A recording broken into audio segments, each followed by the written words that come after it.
ba đi xuống này kêu cha ngày nay đây này kêu ba nằm nằm thay cô sắc sọc khi cho mẹ lòng mạch đài mẹ romสบายจัดคลั่งสิ สบายจัดครั้งนั้นเนาะ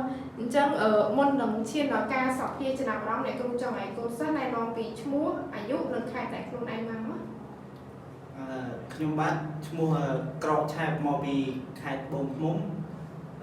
ខ្ញុំមានអាយុ24ឆ្នាំនេះគ្រូ បាទជាសួរខ្ញុំបាទឈ្មោះវងសុឆេតមកពីខេត្តស្វាយរៀងខ្ញុំមានអាយុ31ឆ្នាំ31ឆ្នាំនឹង20បាន 24ឆ្នាំ 24ឆ្នាំសំភារជាប់ជាមួយគ្នាណាបង ហ្នឹងហើយតកាយជាមួយ កាយមួយគ្នា តកាយជាមួយគ្នាតកតងជាមួយនឹងបងមុននឹងមកសំភារនេះបងស្គាល់ក្រុមហ៊ុន BP តាមរយៈណាដែរ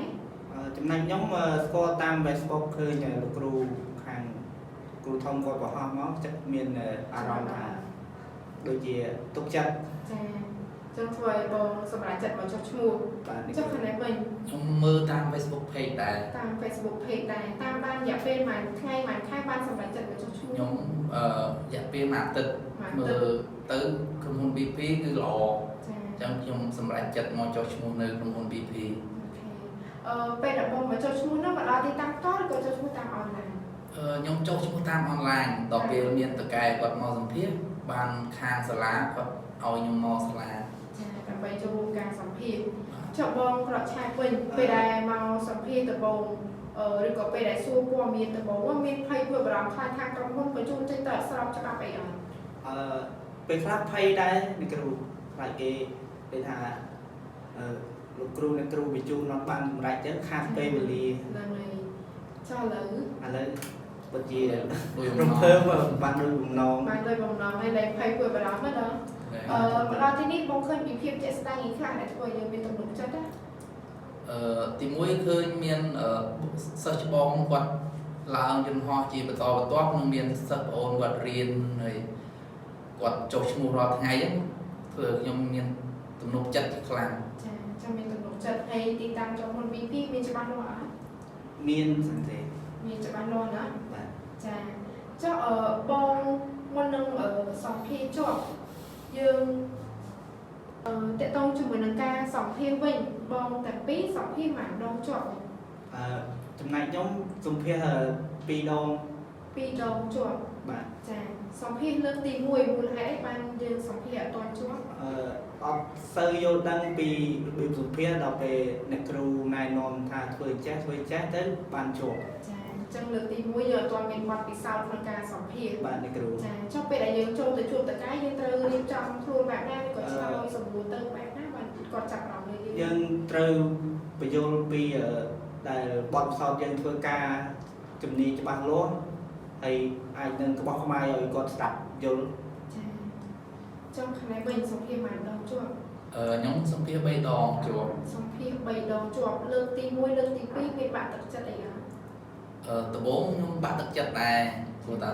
ពី3ដង2ដងហ្នឹងដល់ពេលលើកទី3ខ្ញុំសម្ភារជាប់ ចាហើយយើងនៅខ្វះខាតត្រង់កន្លែងណាខ្លះដែលធ្វើឲ្យយើងសម្ភារមិនជាប់ជាប់ណា ចំណុចខ្សោយរបស់ខ្ញុំគឺឆាប់ភ័យដល់ឃើញតកែអញ្ចឹងទៅភ័យអញ្ចឹងធ្វើអីអត់ត្រូវចាប់នេះខុយចាប់នោះខុយហ្នឹងជាបើសិនជាអ្នកក្រោយអាចកុំភ័យឃើញតកែយើង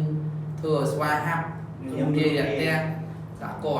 ត់ចូលចិត្តមនុស្សបែបហ្នឹងជនជាតិជប៉ុន ចាដោយសារតែគេមើលទៅលើកាយសម្បត្តិក៏ដូចជារូបរាងរាក់ទាក់និងភាពស្វាហាប់របស់យើង បាទ អញ្ចឹងពីខាងបងគឺណែនាំកុំឲ្យចូលសម្ភារភ័យ ហើយ ចាតែឡើយនេះលែងភ័យទេណា ថៃ លែងភ័យទេមកដំបូងមានភ័យព្រួយបារម្ភខ្លាចក្រុមហ៊ុនបញ្ជូនចេញទៅអស្របច្បាប់អីអត់ ភ័យដែរព្រោះដល់ពេលឃើញក្រុមហ៊ុនមាននុកចិត្ត ចា ដូចថាអាចបញ្ជូនទៅបានសប្បាយចិត្តវិញ សប្បាយចិត្តវិញបានជួយដំណើរសិស្សច្បងនៅ បានដូចជា5នាក់ដែរ បាន5នាក់ដែរ ស្រីសិស្សបងស្រី សិស្សច្បងស្រី5នាក់ដែរអញ្ចឹងធ្វើយើងមានទំនុកចិត្តវិញ បាទ ចាមកចូលរៀនខែគ្រូបានប្រហែលសប្តាហ៍ហើយ ខ្ញុំបានដូចជា8 9ថ្ងៃហ្នឹងរៀនពីគ្រូ ថ្ងៃเนาะ បាទ ចុះតកតងជាមួយនឹងការរៀនក៏ដូចជាសិស្សច្បងវិញគាត់រួមរៀនរាក់ទាក់អី គាត់រស់រាយរាក់ទាក់ដាក់យើងហើយជួយណែនាំ ពីរបៀបរៀនផងហើយនឹងការណែនាំខ្លួនទៅឲ្យតកែគាត់មើល មែនតែចាំមានសិស្សច្បងគាត់ជួយណែនាំបន្ថែម បាទ ចង់ទៅលើអ្នកគ្រូវិញអ្នកគ្រូលោកគ្រូដែលគាត់បរៀនវិញយកចិត្តទុកដាក់ គាត់យកចិត្តទុកដាក់ដូចថាកូនសិស្សខ្វះឯកសារអីមួយគាត់បញ្យល់ផ្លូវណែនាំឲ្យទៅធ្វើចេះធ្វើចប់ចឹងណា ចាំលោកគ្រូអ្នកគ្រូគាត់បញ្យល់ណែនាំ តាមមត្តនៈ អូខេអញ្ចឹងតើតើមួយបងខាងនេះវិញមករៀនខាងអ្នកគ្រូបានប៉ុន្មានថ្ងៃអី ខ្ញុំបានមួយសប្តាហ៍ មួយសប្តាហ៍តើតើមួយកន្លែងស្នាក់នៅអាហារហូបចុកអីមិនដែរ កន្លែងស្នាក់នៅគឺស្អាតអាហារហូបចុកគឺឆ្ងាញ់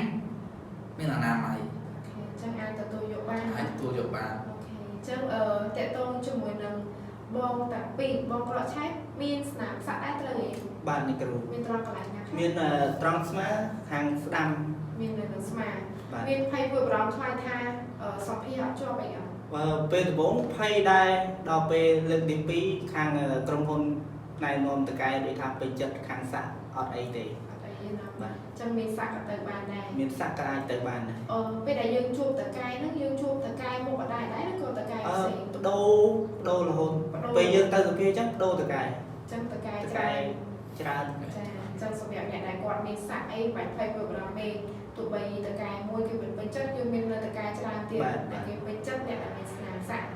ចាអញ្ចឹងពេលដែលយើងឥឡូវនេះសម្ភារជាប់ហើយមានអីបដិញ្ញាចិត្តអត់ ខ្ញុំមានដូចជាកម្លាំងចិត្តថានឹងខំរៀនសូត្រដើម្បីទៅថ្ងៃអនាគតរបស់ខ្ញុំទៀត ចា ហើយសូមអរគុណដល់សាលាដែលណែនាំខាង គុណសិស្ស គុណសិស្សទៅរៀនសូត្រឲ្យបានដូចជាសាលាល្អៗចេះ ចាចុះអានេះមានអីបដិញ្ញាចិត្តអត់ ខ្ញុំបដិញ្ញាចិត្តនឹងខិតខំប្រឹងរៀនបន្តទៀតដើម្បីបានឆាប់បានទៅធ្វើការនៅប្រទេសជប៉ុន ចាអញ្ចឹងជូនពរកូនសិស្សទាំងពីរជោគជ័យក្នុងការរៀនចា បាទអរ អ គុណ រគុណចាអញ្ចឹងជាចុងក្រោយតើមានអីចង់ណែនាំទៅដល់សិស្សប្អូនក្រោយៗដែលគាត់ចង់ចុះឈ្មោះទៅជប៉ុននេះដូចជាអ្នកមានសាក់អី បើថាមកចោះឈ្មោះនេះបាច់បារម្ភថាមានសាក់ខ្លាចទៅមិនកើតអីទេអត់អីទេមកណាអ្នកគ្រូអាចនឹងរើតកែឲ្យយើងពេញចិត្តសាក់អត់ខ្លាចយើងអត់រើអើមយើង ចាចុះខាងនេះមានអីចង់ណែនាំទេ ខ្ញុំសូមផ្ដាំបងប្អូនអ្នកគាត់ចង់ទៅប្រទេសជប៉ុនក្រុមហ៊ុនដែលល្អគឺក្រុមហ៊ុន BP គឺធានា 100% គាត់នឹងបញ្ជូនយើងទៅប្រទេសជប៉ុននិងមើលថែយើងពេលយើងបានឡើងទៅ អញ្ចឹងសម្រាប់អ្នកដែលចង់ទៅធ្វើការងារនៅជប៉ុនដោយសារតែនេះគឺយើងមានការសម្ភារច្រើនទៅនេះ បាន ចា ច្រើនបាន អញ្ចឹងអាចរួមមកចុះឈ្មោះចូលរួមការសម្ភារបានអញ្ចឹងជាចុងក្រោយសូមអរគុណទៅដល់ពុកម៉ែបងប្អូនដែលបាន